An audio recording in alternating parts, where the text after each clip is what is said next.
Hello everyone, welcome to our channel P for Python, जहाँ पे आप सब कुछ सीख सकते हैं about science of class 6, 7, 8, 9, 10 and 11th also. So आज का हमारा टॉपिक है फ्रिक्शन। इसको बिल्कुल डीपली पढ़ेंगे। तो शुरू करते हैं। सबसे पहले बात आती है कि फ्रिक्शन होता क्या है। So friction is a force that opposes relative motion.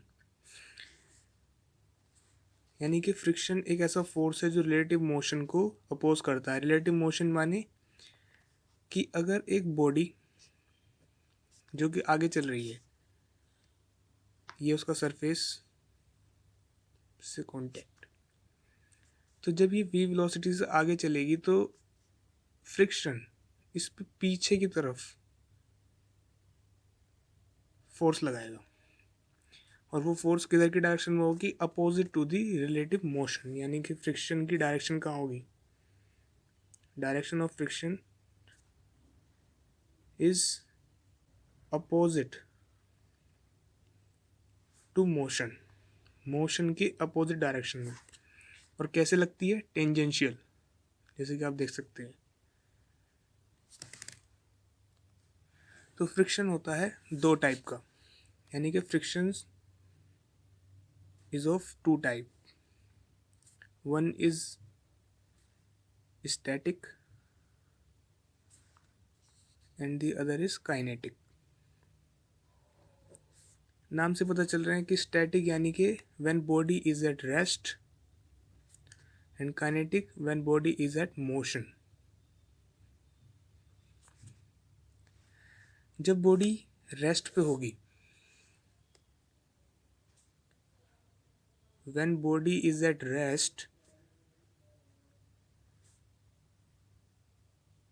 और टेंड्स टू मूव, ये टेंड्स टू मूव वाला कॉन्सेप्ट अभी बताएंगे। और टेंड्स टू मूव, या तो बॉडी फुल्ली रेस्ट पे हो या थोड़ी ही देर में चलने वाली हो।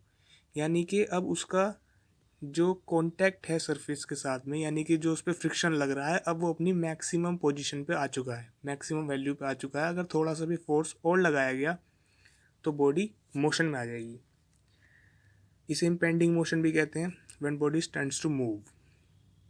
मैं लिख देता हूँ, इम्पेंडिंग मोशन, इम्पेंडिंग मोशन भी बोलते हैं। काइनेटिक फ्रिक्शन इसका opposite, when body is in motion.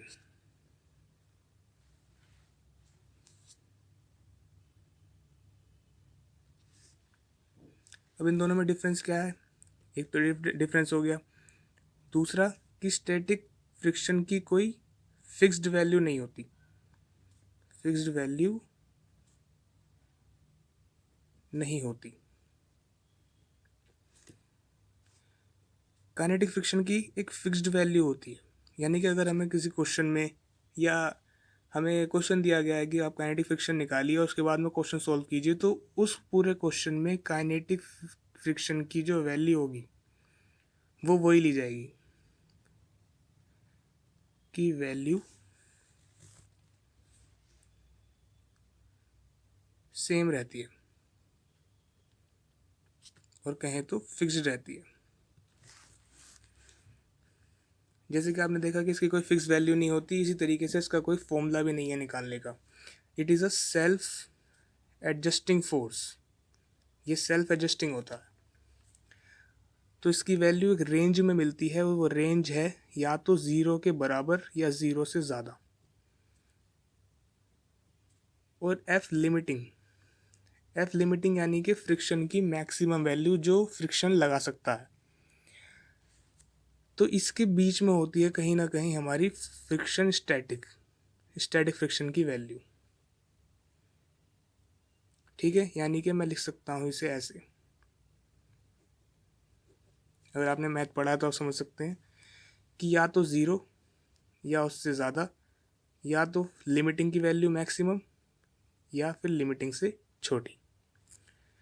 वहीं काइनेटिक फ्रिक्शन ये सेल्फ एडजस्टिंग नहीं होता, इसकी वैल्यू हमेशा फिक्स रहती है। दूसरी बात, इसका जो फॉर्मूला है, एफ के से डिनोट करते हैं इसको, इसका फॉर्मूला होता है म्यू के into N. N normal reaction, mu के कोफिशिएंट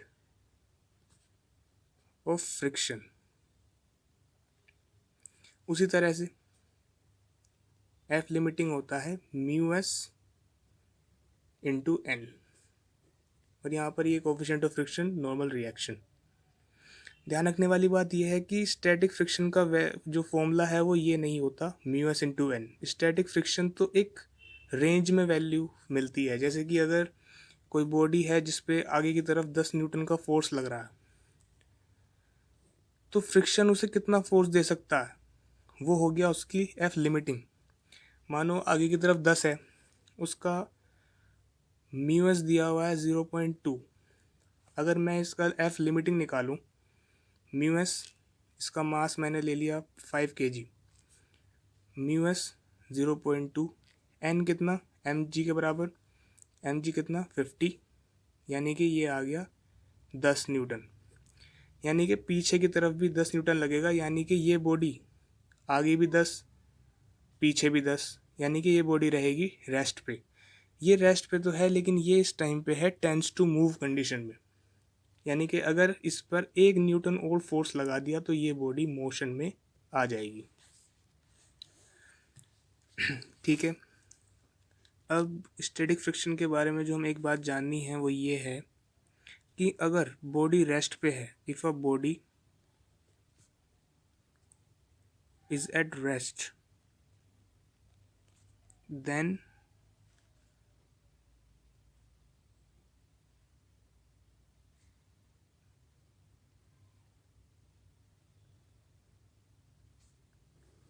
इसका मतलब क्या हुआ? अगर बॉडी कोई भी रेस्ट पे है, ये इसकी सरफेस, ये बॉडी है एम मास की, अगर ये रेस्ट पे है तो जितना इस पे मैं फोर्स करूँगा, जितना मेरा फोर्स अप्लाइड है, उतना ही मेरा फ्रिक्शनल फोर्स होगा। फोर्स या एस की जगह मैं फ्रिक्शन लिख देता हूँ, फोर्स ऑफ फ्रिक्शन, उतना ही मेरा होगा फ्रिक्शनल फोर्स।